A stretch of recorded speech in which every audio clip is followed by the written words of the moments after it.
이번에 코로나 상황 전문가와 짚어보겠습니다. 철은미 이대 복동병원 호흡기내과 교수 모셨습니다. 안녕하십니까? 안녕하십니까? 지금 13,000명이 넘은 상황인데 다음 달에 3만 명까지 갈 수 있다. 이게 이제 당국에서 공식적으로 얘기를 한 건데 언제쯤 3만 명이 넘을 거라고 보십니까? 지난주 수요일에 비해서 딱 2배가 증가를 했습니다. 그러면 우리가 보수적으로 잡아도 일주일에 2배가 증가하면 다음 주 설 연휴 때는 2만, 그 다음 주엔 4만, 8만, 10만까지도 갈 수가 있고요. 우리가 해외 사례를 조금 비교를 해보시면 영국하고 이스라엘이 백신 접종률이나 추가 접종률이 국내와 비슷합니다. 다만 그 두 나라는 감염자가 20%가 넘기 때문에 한 달 정점을 찍고 내려오고 있습니다. 네. 영국 같은 경우는 원래 확진자가 많았기 때문에 5배 정도 한 달 사이 늘었고요. 예. 이스라엘은 확진자 수가 적었거든요. 부스터를 맞으면서 100배가 늘었습니다. 그리고 일본 같은 경우도 확진자가 3자릿수였는데 100배가 늘었어요. 근데 일본은 감염자 수가 적다 보니까 두 나라처럼 확진자가 바로 꺾이질 않죠. 그러니까 우리나라는 이 사이에 있다고 생각합니다. 그러니까 백신 접종률은 영국과 이스라엘과 비슷한데 감염자 수는 일본하고 보다도 조금 낮거든요.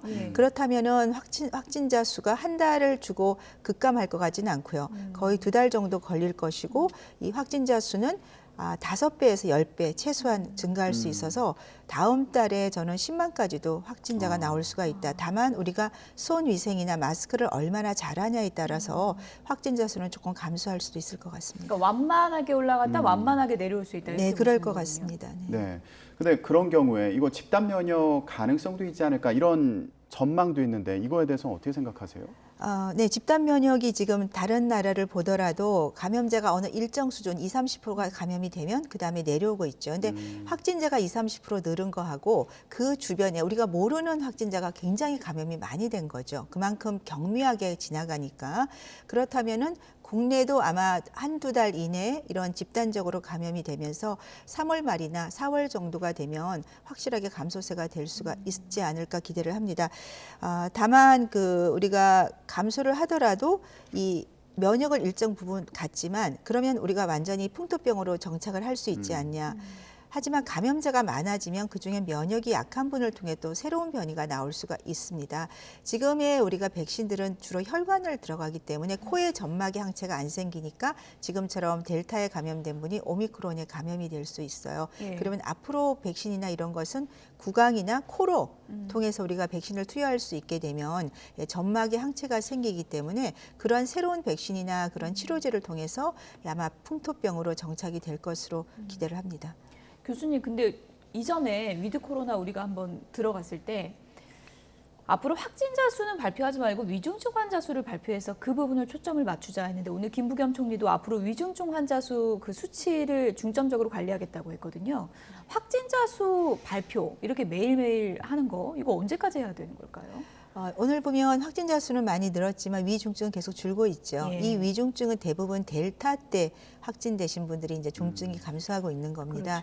그렇죠. 병상 준비가 되어 있고 말씀하신 대로 국민들이 이제 확진자가 갑자기 2만, 3만 이렇게 올라가면 불안감이 좀 증폭될 수가 있기 때문에 정부에서는 이제 위중증자 위주로 발표를 하고 확진자는 뭐 일주일에 한두 번 정도 어떤 경각심을 조금 주는 차원에서 발표를 고려하는 것도 필요하고요.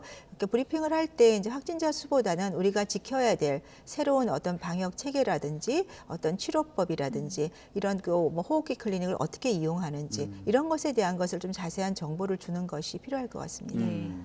지금 말씀해 주신 것처럼 호흡기 전담 클리닉에서 이제 검사도 하고 또 관리도 하고 이런 체계로 넘어가겠다는 건데 일단은 4개 지역에 적용이 되는데 전국적으로 29일부터 확대한다고 그러더라고요. 네, 원래는 설 연휴 전후로 생각을 했는데 예. 지금 확진자가 많이 증가하니까 분명히 설 연휴가 지나면 굉장히 폭증을 할 수가 있습니다. 그래서 미리 이제 그 체계를 들어가는 것이고요. 지금 뭐 화면에 보이시지만 고위험군 대상자는 지금까지 이제 우리가 했던 PCR 검사를 선별진료소에서 받으실 수가 있어요. 대상 고위험군은 뭐 60세 이상이나 밀접 접촉이나 또 신속 항원을 본인이 했던 양성이 나온 경우는 바로 예. PCR을 받을 수 있고요.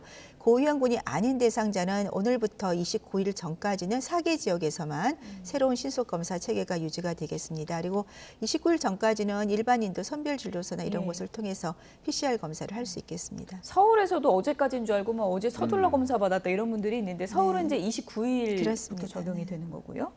지금 이제 상당히 이제 관심 있는 부분이 뭐냐면 이제 치료제지 않습니까? 중증 환자를 낮추는데 크게 기여할 것으로 봤던 치료제. 그런데 막상 처방받는 분들이 얼마 없다 이런 얘기가 나오니까 정부가 50세 이상으로 확대를 했습니다. 이럴 거면 그냥 대폭 낮추는 거 어떠냐 이런 의견도 있는 것 같은데요. 네. 초반엔 약이 좀 부족할 거로 생각해서 제한을 걸었고 60세, 이제 50세로 낮췄습니다. 약의 이 임상 연구는 12세부터지만 그 아이들은 별로 그게 없죠, 중증이. 그러니까 18세 이상 중에는 사실은 왜 비만이나 이런 당뇨나 네. 만성 질환이 있는 분들이 좀 있어요. 근데 그런 분들은 지금 해당 사항이 안 되기 때문에 저는 18세 이상의 그런 동반 질환이 있는 분들은 약을 복용할 수 있게 지금 설 명절 전에 좀 지침을 바꾸는 것도 중증자를 줄일 수 있는 방법이라고 생각합니다. 예. 약을 투약하기에 지금 제한 조건이 많다 보니까 네. 대상자가 많지 않은 상황인 거죠? 어떻습니까? 예, 그렇습니다. 65세로 하고 그리고 이제 면역 질환자만 하다 보니까 그게 문제가 아니라 이 약 자체가 그러니까 동반 쓰는 약에 의해서 상승 작용 때문에 금기 약물이 많았지요. 근데 그런 것에 대한 조금 정확한 정보가 부족했었기 때문에 초기에 의료진들이 아무래도 환자를 직접 보지 않고 비대면으로 하는 상태에서 약을 복용 후에 문제가 생기면 좀 안 되잖아요. 그래서 아주 굉장히 보수적으로 처방을 했던 것 같습니다. 자, 금기 약물에 대한 거는 하루나 이틀 약을 끊게 되면 우리가 복용할 수 있는 약물이 많아요. 그런데 문제는 이게 임상 증상 발현 5일 이내에 투여를 해야 되기 때문에 검사가 늦게 들어가서 진단이 늦어지면 약 투여 기준에서 안 됩니다. 그래서 빠르게 검사를 해야 되고 지금 정부는 이제 29일부터 신속 검사로 바꾼다고 하셨는데 그 검사도 호흡기 클리닉이나 선별진료소에서 자가 검사를 하셔야 되는 거예요.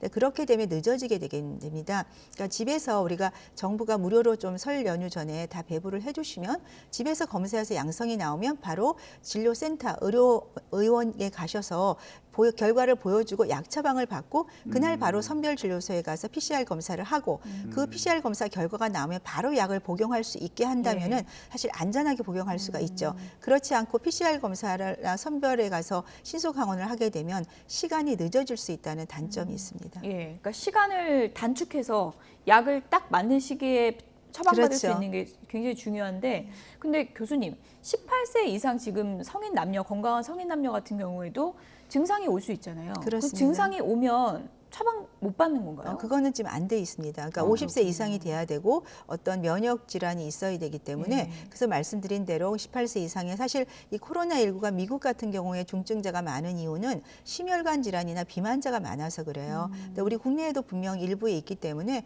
그런 분들을 좀 고려를 해야 될 것 같습니다.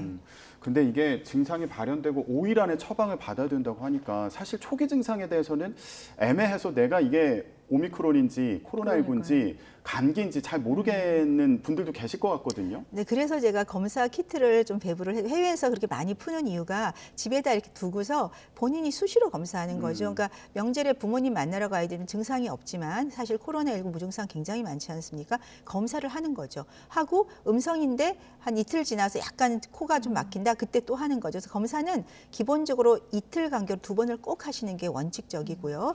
그리고 이제 병원에서 이걸 검사를 하게 하는 거는 이제 좀 의료진이 하면 조금 양성률이 높게 나오는 건 있습니다. 그렇지만 이거는 자가 검사 키트로 개발이 돼서 본인이 잘 할 수 있어요. 그래서 저는 지금 설 연휴 전에 오늘이라도 정부가 이 검사 키트를 1인당 2개만이라도 좀 배부를 할 수 있게 해주면 아마 빠르게 진단하고 명절 때도 빨리 격리. 그러니까 건강한 분은 격리만 해도 돼요. 증상이 없는 경우는 격리를 하게 되면 감염을 안 시키지 않습니까?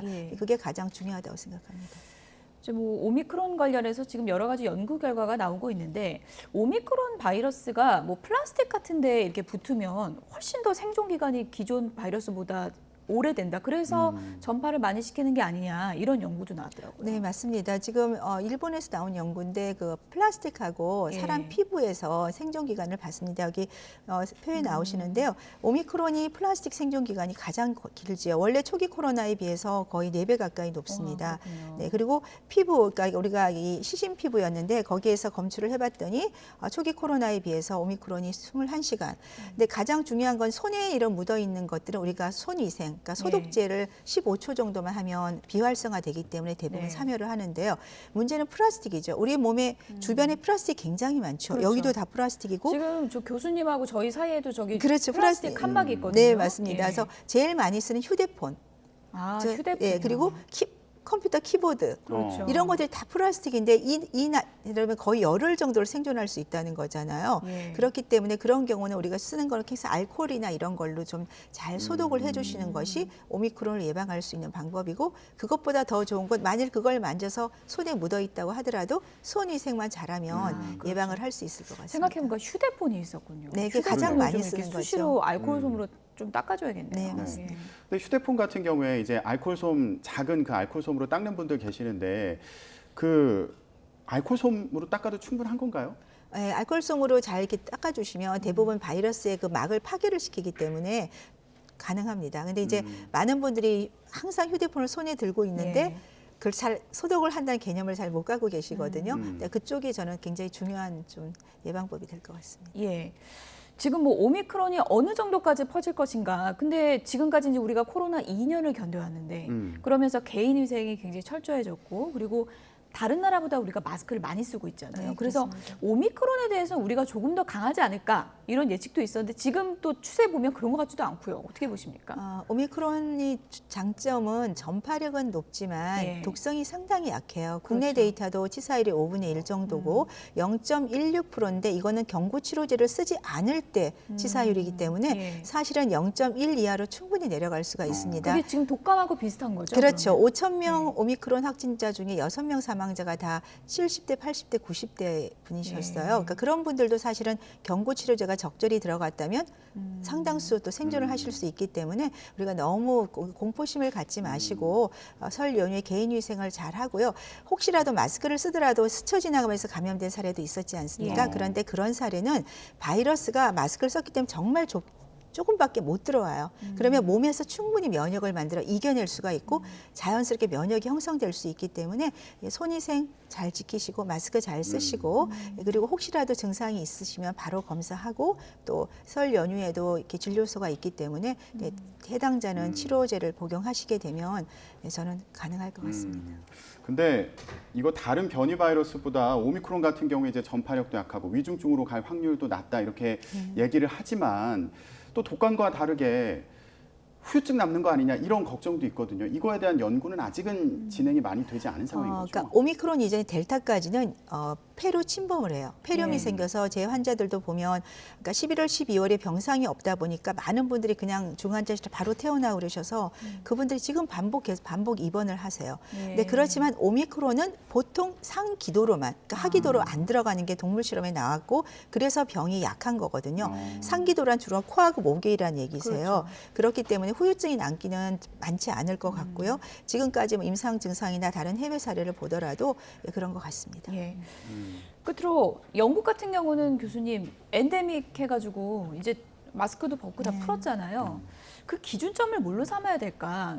확진자 숫자로 삼아야 될지 아니면 위중증 환자 수가 얼마나 낮게 유지되는지 이 부분을 봐야 될지 어떤 부분을 기준으로 우리도 엔데믹으로 갈 수 있는 겁니까? 확진자 수보다는 위중증자 수일 것 같습니다. 확진자 수는 올라갔다가 감소세를 보이기 시작하면서 지속적으로 위중증자가 감소를 하면 기본적으로 많은 사람들이 자연적으로 면역을 갖게 된 상태고 그렇게 되면 우리가 독감처럼 엔데믹으로 갈 수가 있습니다. 다만 아까 말씀드렸듯이 새로운 변이가 나타나는 것에 대비해서 새로운 백신이나 약제 개발은 꼭 필요할 것 같습니다. 네. 치료제의 빠른 처방과 또 이제 적절한 시점에서 이 처방이 이루어지는 이 시스템을 도입하는 게 지금 가장 중요한 네, 문제가 아닐까 하는 그렇습니다. 생각이 드네요. 천은미 이대목동병원 호흡기내과 교수였습니다. 고맙습니다. 감사합니다.